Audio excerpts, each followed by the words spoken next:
Bonjour à tous. J'aimerais m'adresser à vous pour vous parler quelques instants de la crise à laquelle nous sommes confrontés. Comme vous le savez, j'ai écrit un livre, Crépuscule, qui portait notamment sur deux individus qui ont été à la tête de notre système de santé. Entre 2012 et 2017, au moment où ont été prises des décisions qui se sont révélées catastrophiques pour la gestion de cette épidémie, et notamment la destruction de l'ensemble des stocks de masques qui auraient dû protéger nos soignants, mais aussi nos forces de l'ordre, nos pompiers, etc. Cette décision politique a été prise en 2016 dans le cabinet de Marisol Touraine, ministre de la Santé. J'en ai parlé brièvement en parlant de Gabriel Attal et de Benjamin Griveaux qui ont appartenu à ce cabinet auprès d'un certain Jérôme Salomon, que vous connaissez tous, mais aussi d'Olivier Véran qui a effectué une mission pour eux. J'ai montré comment ces individus n'avaient aucune compétence dans le domaine de la santé, n'y avaient jamais travaillé. Comment Marisol Touraine elle-même avait été promue à ce poste par la grâce des réseaux de son père, Alain Touraine, un sociologue réputé dans les milieux de la social-démocratie de Michel Rocard, et comment en fait cette promotion par effet d'entre-soi avait amené cette même personne à chercher un entre-soi dans la constitution de son cabinet, en recrutant donc Gabriel Attal qui était le meilleur ami de sa fille, en recrutant Benjamin Griveaux qui était proche des réseaux strauss-kahniens, en recrutant d'autres personnes qui n'avaient encore une fois aucune capacité à penser notre système de pensée. Alors évidemment, quand vous ne pensez pas, quand vous êtes dirigé seulement par vos intérêts, ça provoque un effet assez catastrophique qui est tout simplement de vous amener à avoir une gestion comptable en fait de la situation. Et c'est exactement ce qu'ils ont fait, c'est-à-dire qu'ils n'ont appliqué que des décisions qui étaient impulsées par Bercy, qui visaient à réduire les coûts, appliquer une logique managériale qui a dévasté nos hôpitaux. Donc ça, c'est la première phase. La deuxième phase, ça a été sur les mesures d'économie, toute la question, encore une fois, des stocks de masques et compagnie, mais aussi la destruction des plans épidémiques qui avaient été adoptés sous les quinquennats précédents, notamment par Xavier Bertrand, déjà partiellement détruits par le gouvernement Fillon, mais qui au moins avaient permis de constituer un certain nombre de stocks stratégiques qui auraient dû nous permettre de nous confronter à cette crise. On voit en fait comment l'entre-soi fabrique une forme de corruption non seulement active, c'est-à-dire des personnes qui volontairement se vendent contre des avantages. C'est ce que ferait Benjamin Griveaux en partant en 2016 chez Unibail, qui est le plus grand bailleur de logements, et aussi tout simplement d'édifices institutionnels, ce qui lui permettrait de rendre des faveurs à Emmanuel Macron pendant la campagne de 2017, en lui permettant d'accéder par exemple à la porte de Versailles tout simplement aux infrastructures, gratuitement, et de faire un énorme meeting en ayant, à prix extrêmement réduit la possibilité de le faire. Et par ailleurs, évidemment, l'effet de l'absence de compétences qui va faire que parce que vous recrutez selon les réseaux de fidélité et la capacité que vous aurez ou non à rendre des services, eh bien vous vous retrouvez avec des personnes qui n'ont aucune idée de ce qu'ils font et qui se retrouvent à prendre des décisions qui vont impacter des millions de personnes sans aucune capacité ensuite à évidemment le justifier ou l'expliquer. Cette crise est évidemment avant tout une crise institutionnelle. Comme vous le savez, 99% d'entre nous vont survivre. Alors, on connaîtra tous quelqu'un qui aura été affecté d'une façon ou d'une autre, surtout si on a encore des grands-parents ou des parents qui sont âgés. Mais dans l'ensemble, il n'y a pas de risque réel pour une grande partie de la population. Pourquoi est-ce que cette panique pourtant nous habite de façon si violente? C'est un texte que j'ai produit qui essaie de l'expliquer, parce que c'est une crise avant tout de l'institution et que nous sommes des sujets institutionnels. Nous ne sommes pas seulement des sujets sensibles, c'est-à-dire des personnes qui sont des êtres vivants avec un corps, mais aussi des personnes qui sont affectées par l'institution, par son comportement, et qui avons peur que, lorsque l'institution déraille, nous-mêmes nous perdions notre protection. Tous les sacrifices que l'on a faits pour construire l'État, pour construire des hôpitaux, pour construire justement des appareils politiques qui nous permettraient de nous protéger, tous ces sacrifices en termes de liberté, contre le fait qu'ils nous protègent notre vie, tout d'un coup sont menacés. C'est pour ça qu'en gros, il y a une telle panique au sein de l'État et dans les médias, parce qu'ils sentent très bien qu'à tout moment, les populations pourraient se rebeller du fait de leur mauvaise gestion de la situation. Ça, c'est la première chose. La deuxième chose, c'est évidemment, nous sommes attachés à ces institutions. Même pour ceux d'entre nous qui avons prôné la révolution pendant les Gilets jaunes, on a ce désir absolu de préserver, et c'est pour préserver ces institutions-là qu'on s'est battu. On veut qu'il y ait moins d'impôts, on veut qu'il y ait une gestion plus efficace, on veut qu'il y ait moins de politiciens avariés, mais justement pour renouveler cet édifice qui s'appelle l'État républicain. Or, qu'est-ce que font ces individus-là? Ils produisent une telle tension avec le système qu'on a quelque part, une vocation à tenter d'y adhérer pour essayer de sauver ce qui peut l'être, quitte à sauver ces individus-là. Et je pense que là, c'est une grande erreur qu'est en train de commettre une partie des Français, qui est de se dire qu'en fait, la survie des institutions auxquelles ils tiennent passe par la protection de ces individus-là. Or, ces individus-là, à commencer par Emmanuel Macron, dans un système réellement démocratique, auraient dû démissionner dès le moment qu'ils avaient commis des erreurs, comme celle d'appeler à sortir au théâtre quelques jours avant de nous confiner tous. Évidemment, on ne parle pas de la gestion des stocks des masques. Comme je l'ai montré, il n'y a eu aucune commande d'État entre décembre, le début de l'épidémie, et mars de masques, mais aussi de respirateurs artificiels, ou encore évidemment la convocation du premier tour des municipales. On se retrouve dans une situation où, parce que les outils démocratiques nous empêchent de nous défaire de ces individus, on a l'impression qu'il faut les sauver pour sauver les institutions. Et donc ça crée une panique morale très forte, avec des réflexes de violence qui du coup vont se distribuer à l'horizontale au sein de la population. On va commencer à se haïr et tenter de se détruire mutuellement en s'accusant de ne pas respecter le confinement, de ne pas respecter le sentiment d'unité, ainsi de suite, pour essayer justement de se défaire de cette violence d'un gouvernement qui, par ailleurs, n'admet aucune erreur, nous exige de nous taire, nous exige de suivre absolument ses instructions, alors qu'ailleurs, en Espagne, par exemple, eh bien, on a des gouvernements dirigés par des gens normaux et non pas psychopathes qui s'excusent, admettent des erreurs, proposent de participer à l'action collective et ne sont pas dans cette réification du politique qui est propre des régimes mentalités fascistes, comme j'avais décrit dans Contre Macron, et qui pourra très vite mal se finir parce qu'elle pourra provoquer un retour du refoulé et une violence très forte de la part des populations vis-à-vis de nos dirigeants. Donc on est dans une situation où par ailleurs on essaye d'héroïser et de sacraliser nos soignants. Ces mêmes soignants que ces personnes ont exposés en ne leur donnant pas des matériels de protection, des moyens d'exercice suffisants pour agir contre cette crise, ils essayent de nous amener à être dans un rapport d'émotion à leur égard, avec par exemple des opérations de communication qui consistent à les faire applaudir dans les 20 heures, les visites ministérielles et présidentielles au sein de nos institutions hospitalières, etc. Or, moi j'ai eu une discussion avec Assange, il y a quelques années, où on s'interrogeait sur la fonction du héros dans la société, parce qu'il y avait une tendance chez beaucoup de personnes à essayer de le héroïser, et il y avait une inquiétude très forte chez lui à ce sujet. D'une part parce que toute société qui a besoin de héros est une société qui est dysfonctionnelle par nature. Si vous avez besoin d'un individu pour réparer une défaillance de structure, c'est qu'il y a quelque chose qui n'a pas fonctionné. Et qu'est-ce qui se passe quand quelque chose ne fonctionne pas? Il ne faut pas s'attendre à ce qu'une personne nous sauve, il faut aller régler le problème de structure. Il faut aller corriger cette défaillance qui nous a amené à la situation présente. Ça, c'est la première raison pour laquelle toute héroïsation est dangereuse et surtout un symptôme. Et d'autre part, qui héroïse et divinise s'apprête au sacrifice. C'est quand même une des grandes leçons que les Grecs nous ont données et qui amène à vraiment, devrait nous amener à réfléchir. Nous sommes en train d'envoyer ces personnes-là, nos soignants, mais aussi les riens dont ce gouvernement n'en avait strictement rien à faire, ces personnes qui continuent à exercer pour faire tourner l'économie alors que la plupart des personnes les plus bourgeoises sont simplement confinées, ces individus à partir desquels dépend le fonctionnement de la société, eh bien ils sont tout d'un coup loués par ce gouvernement, loués par la Macronie au sens large, loués en fait par des personnes qui ne les avaient jamais considérés. Et il ne faut jamais oublier cette chose-là. Quand vous héroïsez quelqu'un, vous l'apprêtez au sacrifice. C'est parce que derrière, en fait, on est en train de les faire vivre une situation anormale qui les expose, que l'on essaye de leur vendre en une forme de compensation symbolique qui leur permettra d'avaler la pilule et de rester bien quoi et de continuer à préserver qui? Non pas leur vie, parce que eux s'exposent, mais évidemment nos dominants. Évidemment, préserver le capital politique de ces dominants. Alors qu'est-ce qu'il faut faire dans cette situation présente? Avant tout, contrer les mensonges et défaillances du gouvernement. Alors on l'a fait de plusieurs façons. J'ai révélé d'abord que le Crédit Lyonnais avait des stocks immenses de masques et les a forcés à les débloquer alors qu'ils étaient encore en train de les livrer dans les agences. Donc on s'est retrouvé avec 1 700 000 masques, c'est quand même pas rien du jour au lendemain qui a été rendu à l'État alors que le Crédit Lyonnais continuait à les utiliser.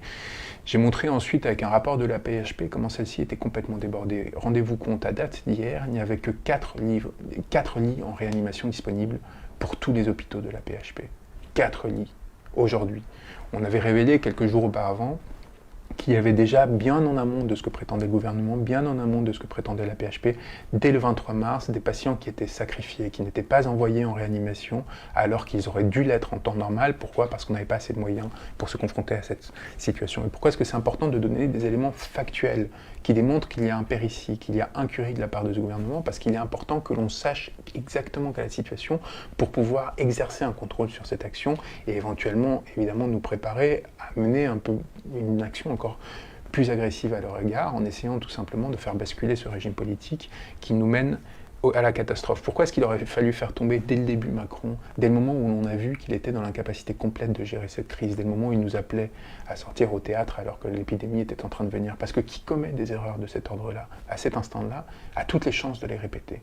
Lorsque quelqu'un montre son incompétence, quelle que soit la valeur que l'on peut attribuer au suffrage universel, il faut qu'il y ait des moyens démocratiques de les sortir de là. C'est pour ça que pour moi, l'urgence est avant tout politique, avant même d'être d'ordre judiciaire avec les plaintes qui ont été déposées ou qui sont en train de l'être, qui sont menées notamment par Bruno Gaccio, qui est quelqu'un que j'admire et respecte beaucoup. Il faut avant tout lutter pour réussir à créer une pression politique sur ces individus. Or, cette pression politique, elle ne peut pas venir du système tel qu'il existe, et c'est pour ça que les partis d'opposition, à l'exception, comme d'habitude, de Marine Le Pen, qui joue très bien le rapport de la souveraineté, sont en si grande difficulté. Pour une raison très simple, cette crise est avant tout systémique. Si vous continuez à jouer le jeu de la mondialisation, si vous continuez à jouer le jeu du libre-échange, si vous continuez à jouer le jeu de l'Union européenne telle qu'elle existe, évidemment, vous n'êtes que sur une question de performance. C'est-à-dire, est-ce qu'on aurait pu être plus performant qu'Emmanuel Macron ou pas? Alors évidemment, sur ce créneau, vous pouvez l'être. Vous pouvez dire, en effet, bah oui, on aurait pu commander des masques, ne pas détruire des stocks de masques,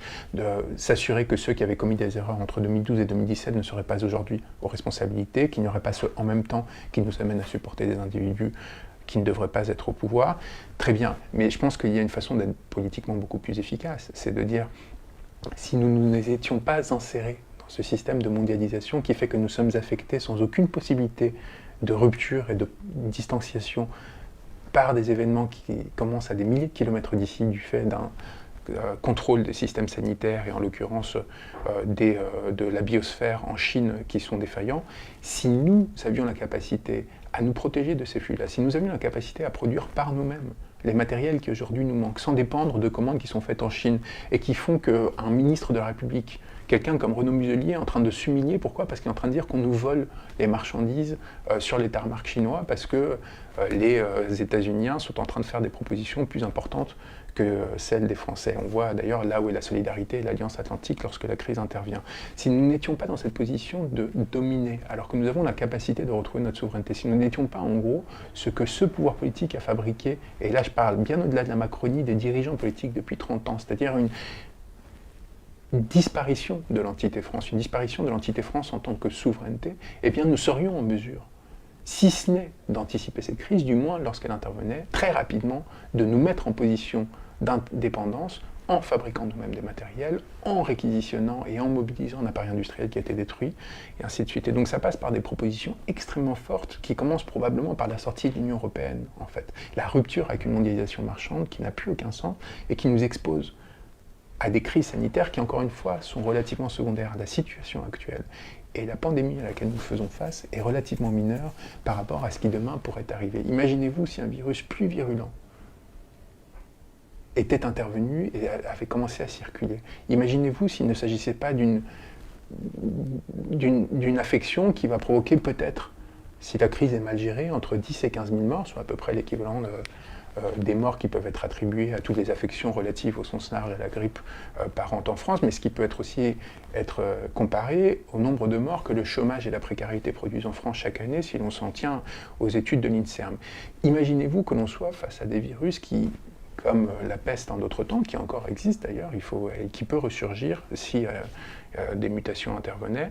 Imaginez-vous dans cette circonstance-là ce que le drame actuel aurait pu produire. Aujourd'hui, nous sommes dans une crise institutionnelle, c'est-à-dire que la panique ne doit pas toucher les membres de la société, mais ceux qui sont dépendants, directement ou indirectement, du système hospitalier. Commencer par les soignants, mais aussi tous ceux qui pourraient tomber malades pendant cette période de façon relativement grave et qui ne vont pas pouvoir être soignés. En cela, c'est une crise de second niveau. Mais imaginez-vous si elle devenait une crise de premier niveau, c'est-à-dire si elle menaçait directement la vie d'une importante minorité, voire de la majorité des Français. Eh bien, regardez déjà toutes les défaillances qui sont aujourd'hui en place, imaginez-vous, et multipliez-les par 10, par 100, par 1000, si on accroît d'autant les taux de mortalité. Un travail d'information, d'une part, pour permettre aux personnes de se rendre conscience de la fragilité, de la vulnérabilité d'un système que l'on disait impossible à bouger, impossible à modifier. Un travail, tout après, de conscientisation sur les réponses politiques qu'il faut offrir. Et ensuite, un travail d'élaboration. Comment commencer à construire une plateforme qui permette de proposer des réponses à tout cela. C'est, à mon avis, la chose qu'il faut faire. Aujourd'hui, on est dans un système politique autoritaire qui va se réifier d'autant plus.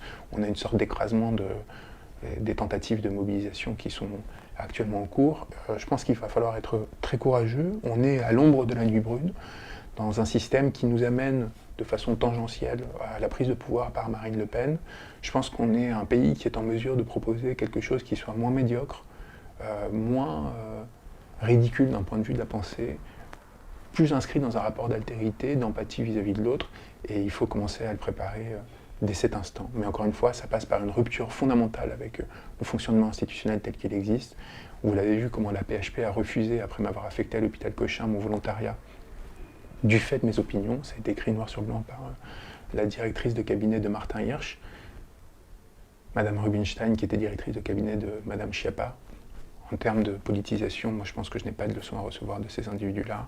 Mais donc ça montre à quel point en fait ces personnes sont inquiètes de mettre le loup de la bergerie dans la bergerie, qui considèrent qu'il y a aujourd'hui en France des personnes qui n'ont plus le droit d'accéder à ces institutions, y compris pour aider, y compris pour compter des masques, et ce qui montre qu'encore une fois, on est à mon sens à un point de bascule, mais qu'il faut commencer à élaborer. Parce que si l'on était vraiment dans un moment révolutionnaire, comme le prétendent des personnes comme Frédéric Lordon ou d'autres, eh bien tout simplement la rupture serait déjà intervenue, parce qu'il n'y a pas de moment plus révolutionnaire en puissance et plus puissant que l'actuel, qui ferait que notre situation étant d'une telle crise, nous déciderions de nous libérer définitivement de ces institutions et d'entrer dans un rapport de rupture.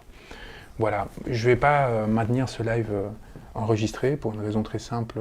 Je pense qu'on est dans un moment de bascule, c'est des éléments que je vous donne qui sont importants mais qui doivent être partagés par ceux qui les ont vus sur le moment. Et voilà, je vais regarder rapidement vos commentaires, voir si vous m'avez dit poser des questions.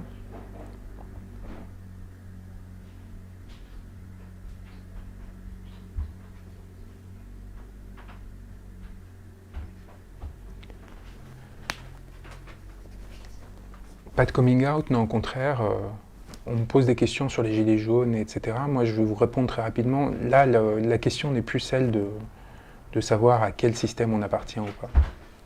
Est-ce qu'on appartient à tel espace politique, tel autre? Moi, je pense qu'il y a un moment où il faut s'interroger sur comment reconstruire, en dehors de toutes ces catégorisations, une nouvelle initiative qui nous permette justement de nous émanciper de toutes ces limites que l'on a jusqu'ici connues. Je pense qu'il y a des personnes de très grande qualité qui sont en dehors du champ politique, qui sont encore dans le champ politique. Il faut les extraire de là, reconstruire ces institutions et rentrer encore une fois dans une rupture qui, il me semble, il est essentiel qu'elle soit radicale, parce que lorsqu'on voit l'impéritie, les mensonges, l'incapacité complète de ce gouvernement à répondre aux demandes des citoyens, mais aussi des médias, leur incapacité à enquêter, les lourdeurs de la propagande qu'on nous inflige au quotidien sur les grandes chaînes. J'ai regardé les 20 heures, grande erreur, pour les premières fois depuis longtemps pendant cette crise. Je peux vous dire que j'avais honte de voir ce que je voyais, et j'avais honte de voir ces personnes faire le soi-disant travail qu'ils faisaient.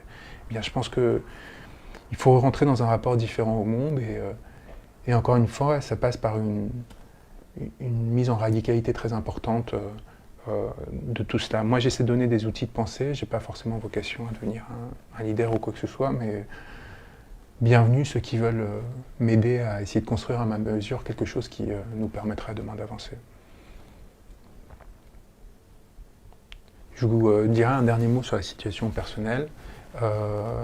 J'ai décidé de rester à Paris et j'ai été accueilli par des amis dans un appartement dans le 6e arrondissement avec un balcon, donc j'ai beaucoup de chance par rapport à beaucoup de personnes. Je continue à travailler comme je peux pour aider des personnes qui sont dans le besoin en ce moment. Depuis ici, je me démène autant que possible. 80% de l'arrondissement n'est plus là. C'est là où on voit quand même les chutes de consommation, quand on regarde les chiffres de la mairie de Paris en termes d'eau, d'électricité. Elles se concentrent dans le 5e, 6e, dans certains arrondissements de la rive droite. Et c'est hallucinant de voir à quel point il y a une sorte de disparition complète de l'espace bourgeois qui se désintéresse complètement de la vie de la cité et qui en gros, prend les jambes à son cou et décide de se réfugier dans ses résidences secondaires en attendant que ça passe. Je pense que cet écart, en fait, entre une partie de la population et une autre, fait aussi qu'il y a une difficulté à créer des dispositifs de politisation. Il va falloir faire sans eux, c'est très clair. Mais il faut aussi se rendre compte que dans ces moments-là, de vide, on se rend compte à quel point ils sont en position de vulnérabilité, à quel point il est facile de les déstabiliser. Donc voilà, moi j'ai une grande inquiétude sur la vague de misère qui va venir dans la foulée. J'ai peur que ça crée un étouffoir. Il va y avoir une violence sociale extraordinaire. Je vois, mon père a une entreprise, il a réussi à préserver tous les emplois, mais je vois bien d'autres qui n'auront pas cette capacité-là ni ce désir-là. Le capital se préserve, vous avez vu les allers-retours des bourses, mais qui au final sont restés en fait dans une capacité en fait à se protéger qui est proprement ahurissante. C'est-à-dire on se retrouve avec une non-dévaluation du capital alors qu'on ne produit plus de richesse, ce qui doit quand même nous interroger. C'est-à-dire qu'en gros, l'argent des banques centrales qui est déversé en masse sur les marchés permet de préserver les niveaux de capitaux sans préserver l'activité et sans du coup préserver le niveau de vie de l'immense majorité des citoyens. C'est aussi pour ça qu'en fait cette confrontation avec l'Union européenne devient essentielle, parce qu'il faut en fait sortir de ce système-là, il faut retrouver une souveraineté monétaire qui ferait que cet argent ne serait pas simplement déversé dans les banques pour qu'elles évitent des faillites de façon plus ou moins ciblée, ce qui est en effet important, mais au-delà, il faut quand même qu'il y ait un réinvestissement par la machine étatique du système économique qui nous permette tout simplement de rediriger l'appareil industriel et s'assurer que les plus précaires et les plus fragiles ne soient pas, comme ils le sont aujourd'hui, exposés. Donc moi, c'est ma grande inquiétude. L'autre, c'est évidemment la souffrance que cette situation peut produire chez beaucoup d'individus. Et voilà, j'essaye d'être là, comme j'imagine vous le faites tous à votre niveau. Il y a une multiplication de la haine dans ce pays qui est très inquiétante aussi.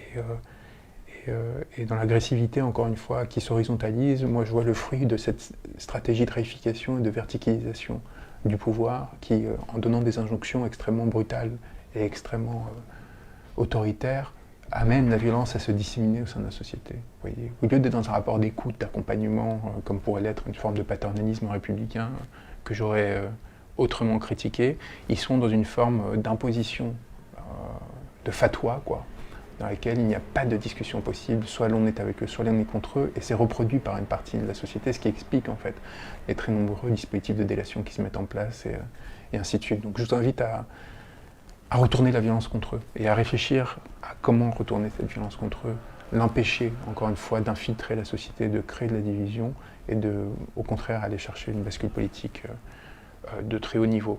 Je vous incite à lire autant que vous le pouvez. Moi, j'ai mis Crépuscule en livre audio, vous trouverez le lien sur mon site. Je continue à faire des recherches avec des sources de haut niveau à la PHP, dans les hôpitaux de province.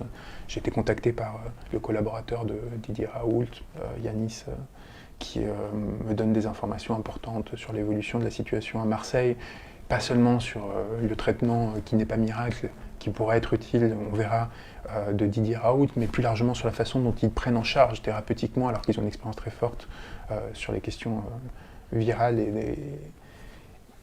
Enfin, vous voyez, c'est des éléments qui font qu'au-delà, encore une fois, de le dispositif d'héroïsation ou de détestation, cette sorte de guerre des tranchées qu'on met en place, il y a des gens qui ont des choses à porter, même si c'est pas idéal, même si c'est pas parfait, même si ça respecte pas les protocoles. À l'inverse, il faut pas non plus revenir dans une sorte ni de haine absolue, ni au contraire de croyance dans le salut. On est dans des situations qui, encore une fois, sont beaucoup moins graves que ce que l'on prétend, si ce n'est pour l'institution qui, elle, est en grand danger, et donc, encore une fois, en second niveau, pour tous ceux qui demain auraient besoin d'une hospitalisation, là, de grandes difficultés. Ayons en tête qu'il y a bien pire qui pourrait arriver, et que ce que c'est en train de montrer, ces situations, c'est seulement la fragilité de l'État actuel. L'Europe des 26 est-elle morte? Oui, je crois qu'on devrait l'achever, en tout cas. On doit passer à un autre système politique, on doit se retourner vers nos partenaires naturels, on doit s'interroger sur les défaillances de notre système de solidarité. Vous pouvez porter plainte pour ceux qui le souhaitent. Plaintecovid.fr, c'est une initiative menée par Bruno Gaccio, je pense que David Koubi, mon confrère, est dedans. Sachez que je pense qu'à ce stade-là, c'est par une rupture politique qu'il faudrait avancer, bien plus qu'avec un appareil judiciaire qui de toute façon ne nous aidera pas. Voilà, encore une fois, je pense à vous. Si vous avez besoin d'aide, de quoi que ce soit, échangez avec moi, écrivez dans les commentaires, écrivez-vous entre vous. Il y a des façons de s'accompagner. Je vais faire des lectures donc au-delà de Crépuscule que j'ai mis donc gratuitement, un livre audio. Il y a mon livre sur Assange qui est sorti récemment, que j'ai essayé de partager aussi, qui est un livre important justement sur la notion d'anti-souveraineté, sur comment est-ce qu'en fait on peut faire basculer ces individus-là à partir de cette position de fragilité dans laquelle ils se sont trouvés.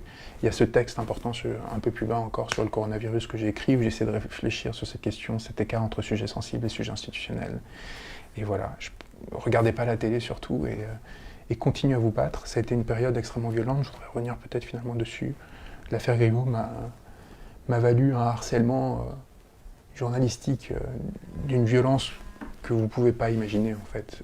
Tous les matins au réveil, des textos me harcelant, me posant des questions sur ma vie privée, sur mon parcours, me demandant des preuves quand je donnais des preuves, passant outre, des modifications atroces sur ma page Wikipédia visant à me faire passer pour des choses que je n'ai jamais été, des rumeurs sur... et